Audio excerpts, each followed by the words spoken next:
As a software engineer living in New York City, I have never felt more broke. As of 2024, I started tracking my expenses because for some reason I felt like I had barely any money left over, even though I was making a good amount of bread every single month. And that's when I realized how much Uncle Sam and living in New York City is affecting my monthly income. I almost did not release this video because it may be a bit too real, but since I am, you should watch it. For 1,000 years, good luck. So starting off the good stuff, my salary. And this is where the pocket watchers are about to feast. My salary is roughly $136,000 a year. And of course, this is pre-tax. This is just the amount written on the offer letter. Surprisingly, some may say this is on the low end. And the reason is because some of these software engineering salaries in New York City can get out of hand, like astronomical. In fact, a L2 at Stripe has a base salary of $181,000. That's more than my entire first year total compensation. So now talking about my offer, what exactly is it? Well, I interned at Capital One in 2022 in New York City, and I ended up getting a full-time offer because I'm him. Not really, simply every intern ended up getting a full-time offer as long as you did your job. Now, I am blessed to even have a full-time software engineering position because I've seen those TikToks about computer science students gonna end up being homeless when they graduate because the job market is horrible right now. Thank you. God bless you. I used to go to uni.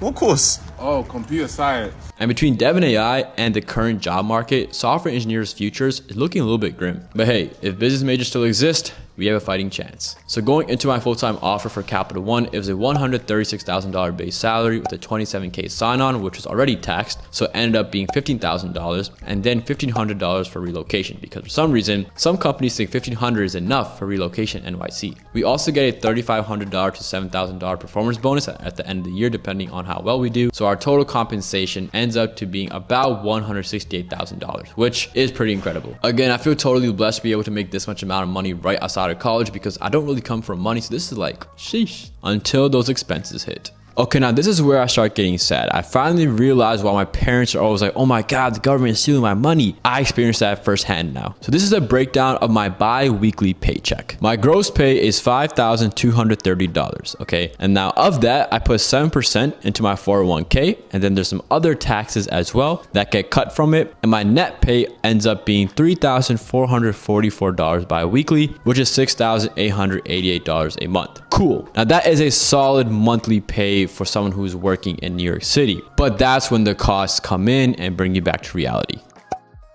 So now let's talk about my most major expense, my rent. I currently live in a 1-bedroom apartment by myself, no roommates. It's pretty roomy, has a very nice view, and it is $3,059.50 every single month. Now I know that's almost like one of my paychecks. I'm fully aware of that. And I am paying an absurd amount when it comes to rent comparatively to a lot of people, but that's also what comes with living in a 1-bedroom instead of a studio, living, in the New York City area, as well as not having a roommate. And I honestly knew that going into this, and now looking back at it, should I have maybe got a studio? I don't know. And things will start making more sense later on in this video. But yeah, I am paying a shit ton in rent, like a lot.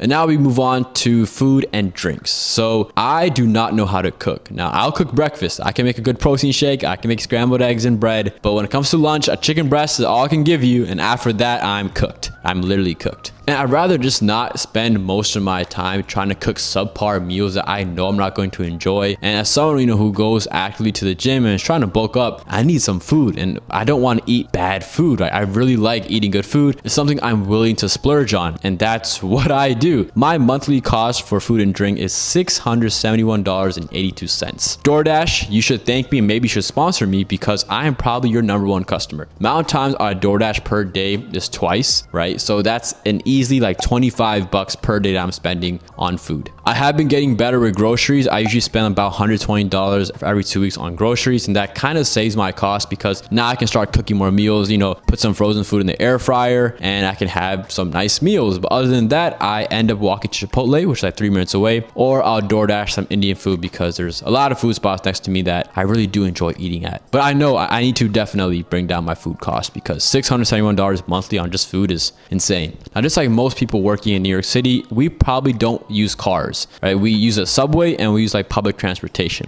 And that's something that has helped me save money because I don't have any car payments.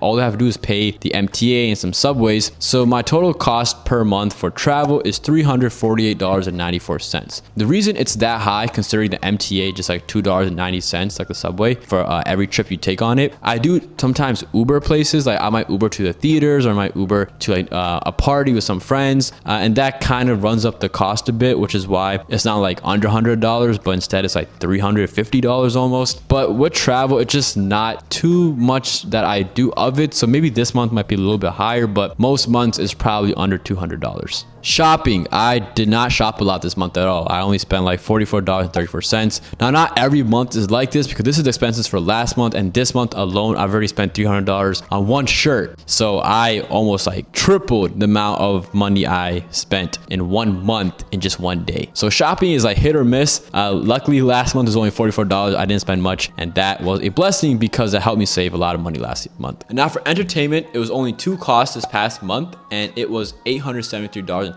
total. The first cost being a Netflix subscription, and the second cost being tickets to WrestleMania. I've always wanted to go, so I decided this is the year I'm going to go, and my friend and I are going, so I got tickets. They were pretty expensive, and yeah, that's why the cost is this high. So usually my monthly cost of entertainment would be like sub $100. So now let's break down all the costs. So one thing I didn't talk about was business expenses, which is just $401. Then food and drink is $671.82. Rent was $3,059.50. Travel was $348.94. $44.34 was shopping, and then entertainment was $873.02. So my grand total for the last month, I have spent $5,399, which is a lot. And now if we take my bi-weekly paycheck of $3,444.71 and multiply it by 2, that means my grand total in terms of income I make per month is $6,889.42. And now if we were to do the math, my net income, the money I have like fully saved over, is $1,490.75. Now I know you guys are probably thinking one of 3 things, if not all. He's going broke, he should find a new apartment, he's cooked. One of those might be true. I might be cooked. Now I'm well aware that saving $2,000 or less monthly is probably not enough to set yourself up for like success when it comes to buying a nice house, buying a nice car, but there is a reason I do have a little more of like a costly lifestyle. You see, what I have not told you guys is that I actually own my own software development company as well as my own mentorship program, and because of the income I get from that, I usually am able to save about $8,000 to $10,000 a month, so I can actually end up living comfortably in an apartment that costs like $3,000 a month. But still, there's no excuse for spending nearly $700 on food in 1 month. That's just absurd.